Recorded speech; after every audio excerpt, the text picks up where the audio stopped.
Rudra classes में सभी बच्चों का स्वागत है। क्लास 10th का मैथ चल रहा था, उसमें आपके 2 चैप्टर कंप्लीट हो गए। एक तो आपका त्रिकोणमिति यानी ट्रिग्नोमेट्री कंप्लीट करा दिया था मैंने सबसे पहले, उसको करवा दिया, पूरा कंप्लीट है।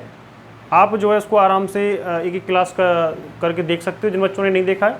चैप्टर नंबर 1 रियल नंबर वो भी हमने करवा दिया है। दोनों चैप्टर जो है हो चुके हैं। इसमें 8 चैप्टर जो था 9 नंबर का था, अब तक तो 9 नंबर का था, आगे पता चलेगा ब्लूप्रिंट जब आएगा। वैसे कोशिश तो यही रहेगी कि ब्लूप्रिंट पहले जैसा ही रहे। और चैप्टर नंबर 1 जो था वो 4 नंबर का था, यानी कि क्वेश्चन सबके मैंने करवा दिए हैं। एग्जाम में जो क्वेश्चन आए थे उनको भी करवा दिया है। ठीक है, जब भी टाइम मिलेगा एक्स्ट्रा जो है और क्वेश्चन कुछ बच रहे होंगे एग्जाम में आए हुए तो वो भी करवा देंगे। तो आप सब्जेक्ट में क्लास 10th एक्सरसाइज 2.1 यानी कि आपके 2 चैप्टर कंप्लीट हो गए, तीसरा चैप्टर स्टार्ट कर दिया हमने। और हमारा channel Rudra classes by Durgesh Sharma classes, Durgesh Sharma sir के नाम से ये चैनल है। सभी बच्चों को आप चैनल के बारे में बता दें। इस पर आपका जो है निःशुल्क सिलेबस कराया जा रहा है, कोई चार्ज नहीं है। आप सभी बच्चों को इस चैनल से जोड़ें जिससे वो भी इस चैनल के माध्यम से अपना सिलेबस कर सकें। गर्मियों की छुट्टियों में अपन कोशिश करते हैं सिलेबस ज़्यादा से ज़्यादा हो जाए। ठीक है, तो आप इन छुट्टियों को फालतू न जाने दें, घर पे बैठ करके आराम से 1-2 क्लास डेली देखते रहें तो आपका जो है सिलेबस होता रहेगा। ठीक है, मैथ को जल्दी कवर करना बहुत ज़रूरी होता है क्योंकि फिर हमें कवर करने में बहुत टाइम लगता है और सब्जेक्टें भी कवर करनी होती हैं। स्कूल जब आपके खुल जाएंगे, स्कूल जब चालू हो जाएंगे तो उस समय आपको जो है सारी सब्जेक्ट पढ़नी पड़ेंगी, तो मैथ को थोड़ा कम टाइम मिलता है। तो अब आप फ्री हो तो आप जो है गर्मियों की छुट्टियों में मैथ को ज़्यादा समय दे करके इसको कंप्लीट करने की कोशिश करें जितना हो सके। मैं कोशिश कर रहा हूँ कि आपके जो जल्दी जो है चैप्टर हो जाएँ। तो अपन 2 चैप्टर कंप्लीट कर चुके हैं, तीसरा चैप्टर चल रहा है। कोशिश करेंगे आधा सिलेबस कम से कम आपका गर्मियों में हो ही जाए। ठीक है, जब आप स्कूल में जाओ तो आपको जो है बिल्कुल लोड ना लगे, आपको बिल्कुल नया ना लगे और बहुत अच्छे से समझ में आए। तो इस चैप्टर का नाम है बहुपद पॉलिनोमियल, जो आप 9th क्लास में भी पढ़ चुके हो। 9th क्लास में भी ये चैप्टर 2 था, बहुपद वाला पॉलिनोमियल। ठीक है, इसमें कुछ क्वेश्चन हैं 2.1 में से क्वेश्चन वैसे आता नहीं है पर आप थोड़ा सा इसको समझ लें। ठीक है, ये देखो बहुपद दिया हुआ px यानी कि ये पॉलिनोमियल दिया हुआ है y = px। px के शून्यकों की संख्या पूछी गई है यानी कि 0 पूछे जा रहे हैं इसमें px, यानी कि देखो इसमें क्या है, x अक्ष को जहाँ ये लाइन जितने पॉइंट पे इंटरसेक्ट करेगी वो हमारे शून्यक होते हैं, वो हमारे 0 होते हैं। इसकी ये पहचान होती है। जैसे ये फर्स्ट डायग्राम दिया हुआ है, ये x और ये x, ये आपको पता है प्लस साइड होती है, ये आपकी माइनस साइड होती है। ये बाई एक्सिस होता है, ये माइनस और ये प्लस। अब ये जो लाइन इससे जो पास हो रही है, इसको जो इंटरसेक्ट कर रही है, ये बाई एक्सिस को कर रही है, लेकिन हमें ये y = px दिया हुआ है, यानी कि px को देखना है, यानी x को देखना है। किसको देखना है? x अक्ष को देखना है। x अक्ष को वो लाइन कितने पॉइंट पर काट रही है। तो क्या इसमें x अक्ष को काट रही है? नहीं काट रही ना। ऐसा आपको दिया हुआ होता है अगर y = px, तो इसमें x एक्सिस पे वो लाइन कितने पॉइंटों को काट रही है, देखो कितने पॉइंट पर काट रही है, इंटरसेक्ट कर रही है, जो है इस पर बाई एक्स को कर रही है, लेकिन इसको कहाँ पे करना चाहिए था इसके हिसाब से, x एक्सिस पे। तो इसमें जीरोज की संख्या क्या हो गई? 0 हो गई। ठीक है, इसके शून्य क्या हो गए? 0 हो गए। अगले में देखो ये वाला दिया हुआ है, ये लाइन यहाँ से ऐसे करके जा रही है, देखो यहाँ बाई एक्स को काट रही है, यहाँ एक्स अक्ष को काट रही है। तो हमें कहाँ देखना होगा इसमें? अगर y = px दिया हुआ है तो एक्स अक्ष पे जहाँ काट रही है उसको देखना होता है। तो ये एक पॉइंट पर काट रही है, तो इसका आंसर क्या होगा? इसका आंसर 1 होगा, जहाँ ये काट रही है, इंटरसेक्ट कर रही है। ठीक है, अगले में देखो ये डायग्राम आपका ये दिया हुआ है, इस तरह एक्स अक्ष को भी काटा जा रहा है और वाई अक्ष को भी काटा जा रहा है इस लाइन के द्वारा, लेकिन हमें एक्स अक्ष को देखना होगा। तो एक्स अक्ष पे ये रहा एक पॉइंट, एक ये रहा और एक ये रहा, 1 2 3। तो इसके आंसर, इसके जीरोज कितने हो गए? 3 हो गए। अगले वाले में देखो ये एक्स डैश, आपको पता है ये एक्स डैश होता है, लेफ्ट साइड में ये माइनस, ये इधर राइट साइड में प्लस, इधर नीचे माइनस और ये प्लस, इस तरह से। तो लेकिन ये y = px दिया हुआ है तो x को देखना है। तो देखो x को ये रही ना, ये काट रही, देखो तो कितने पॉइंट पर काटा है इसने? 1 और 2। तो इसके जीरोज कितने हो गए? 2 हो गए।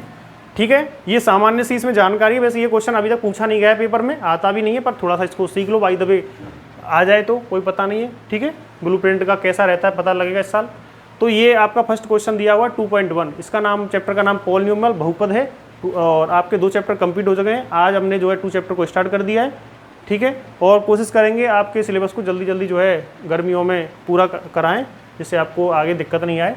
और मैथ का सिलेबस जितना आप रिवीजन करोगे उतने आपके नंबर बढ़ते जाएंगे। ठीक है, तो ये फर्स्ट क्वेश्चन था, इसमें बहुपद दिया हुआ है, इस तरह से y = px दिया हुआ है। तो इसमें x अक्ष को जिससे पॉइंट पर काटा जा रहा है, जितने पॉइंटों पर काटा जा रहा है उसके वो क्या होते हैं? शून्यक होते हैं। क्या होते हैं? शून्यक होते हैं, उसके जीरोज होते हैं। अगर इसको बदल दिया जाए, अगर मैं इसको बदल दूँ, देखो अगर इसको मैं यहाँ y लिख दूँ और यहाँ x = py लिख दूँ, तो पता है इसमें क्या करोगे आप? ये x की जगह y हो गया। देखो अगर ऐसा बदल के दे दिया अगर ऐसा बदल के दे दिया जाए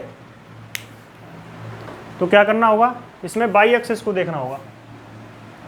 किसको देखना होगा, बाई एक्सिस को। ये एक्स एक्सिस के लिए आंसर था, अब मैं बाई एक्सिस के लिए देख रहा हूँ, देखो क्या आंसर आता है। पहले वाला जो क्वेश्चन था वो y is equal to P X था, तो एक्स एक्सिस को देख रहे थे कितने पॉइंट पर उसने काटा है। अब x is equal to P Y, तो अब बाई एक्सिस को देखेंगे कितने पॉइंट पर काट रहा है। तो देखो ये काट रहा है ना 1 पॉइंट पर, तो इसका जो शून्य के वो 1 हो जाएगा। आगे देखो इसमें देखो इस पर काटा है यहाँ, तो ये भी क्या हो जाएगा 1 हो जाएगा। इसमें देखो बाई एक्स यानी कि ये काट रहा है, देखो यहाँ पे।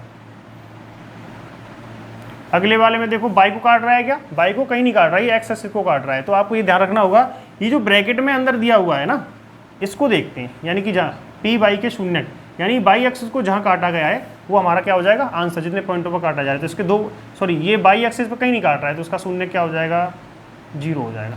ठीक है, ये बेसिक्स की जानकारी है 2.1 में। और 2.2 जो है उसमें से क्वेश्चन आते हैं, 3 क्वेश्चन इस बार आए थे 4 नंबर के। ये चैप्टर भी 4 नंबर का है। देखो आपको इस चैप्टर के बारे में बता दें, ये चैप्टर है 4 नंबर का, ठीक है, और इसमें से 3 क्वेश्चन आते हैं। ठीक है, 2 क्वेश्चन छोटे आते हैं, 1 क्वेश्चन बड़ा आता है। इस बार भी 3 क्वेश्चन आए थे, यानी कि चैप्टर नंबर जो 1 जितने नंबर का था, जितने क्वेश्चन उसमें आते हैं 3 क्वेश्चन उसमें भी आए थे, 4 नंबर का था। क्वेश्चन नंबर 2 जो है 4 नंबर का 3 क्वेश्चन आते हैं। ये आरबीएससी के बारे में है सिलेबस जो है। वैसे एनसीईआरटी, सीबीएसई और आरबीएससी सिलेबस तो सब कुछ सेम है, लेकिन उसका ब्लूप्रिंट किस तरह का रहता है वो थोड़ा सा आपको देखना पड़ेगा। लेकिन मैं चैप्टर तो आपको सारे ही पढ़ा रहा हूँ, कंप्लीट पढ़ा रहा हूँ। आप कोई से भी बोर्ड के बच्चे हों, सब बच्चे इस क्लास को देख सकते हैं, सबके लिए ये यूजफुल है। ठीक है, सिलेबस सबका सेम है, और ब्लूप्रिंट किस तरह का रहेगा वो तो अपन बाद में भी देख लेंगे, लेकिन सिलेबस को पहले करना जरूरी है। ठीक है, तो 2.1 आपको मैंने इसको थोड़ा बहुत समझा दिया। ऐसे क्वेश्चन दे रखे हैं इसमें, आप इसको समझ लें, इसको कर लें। और 2.2 जो अपन आगे कंटिन्यू करेंगे कल से। ठीक है, क्वेश्चन उसी में से आता है, लेकिन 2.2 में से 2.1 में से नहीं आता है। और 2 जो चैप्टर है बहुपद पॉलिनोमियल, ये 9th क्लास में भी था, आप 9th क्लास में पढ़ के आए हो, वो ही 10th क्लास में दे रखा है। ठीक है, अगला जो 2.2 है इसमें क्या करना है, आपको फैक्टर करने पड़ेंगे। फैक्टर करने के बाद में आपको ax square bx plus c quadratic equation दे रखी होती है, उससे कंपेयर करना पड़ता है। वो मैं आपको सब कुछ लिखवा दूंगा, लेकिन 2.1 का बेसिक मैंने आपको समझा दिया है। क्वेश्चन जो है किस तरह के इसमें से आ सकते हैं उसको समझा दिया है। एक 4 नंबर का चैप्टर है, 3 क्वेश्चन इसमें से आते हैं, और तीसरा चैप्टर हमने आज चालू कर दिया है। आप सभी बच्चों को बता दें, इस चैनल के माध्यम से अपना जो है सिलेबस चल रहा है, पूरा सिलेबस अपन कंप्लीट करेंगे। हिंदी इंग्लिश दोनों मीडियम में आपको कराया जा रहा है। ठीक है, जिस भी मीडियम के बच्चे हों वो आप इस जो क्लास को देख सकते हैं, इंग्लिश के भी देख सकते हैं, हिंदी के भी देख सकते हैं। और ज़्यादातर बच्चों को इस चैनल को शेयर कर दें, ठीक है, जिससे वो भी फ़ायदा उठा सकें। गर्मियों में घर बैठ करके आराम से आप जो है क्लास के माध्यम से अपना चैनल के माध्यम से सिलेबस को पूरा कर सकते हैं। कोशिश करेंगे गर्मियों ज़्यादा से ज़्यादा आपकी क्लास ली जाए, ज़्यादा से ज़्यादा कोर्स कराया जाए, जिससे आप स्कूल में जाओ तो आपको परेशानी ना हो। ठीक है, तो आज 2.1 के बारे में मैंने आपको बता दिया है। इस तरह के क्वेश्चन इसमें से आएंगे तो इस तरह के आएंगे। 2.2 में से ही क्वेश्चन वैसे आते हैं, उसको जो है अपन कल जो है पहले लैंग्वेज पढ़ेंगे, उसके बाद उसके क्वेश्चन करेंगे। ठीक है।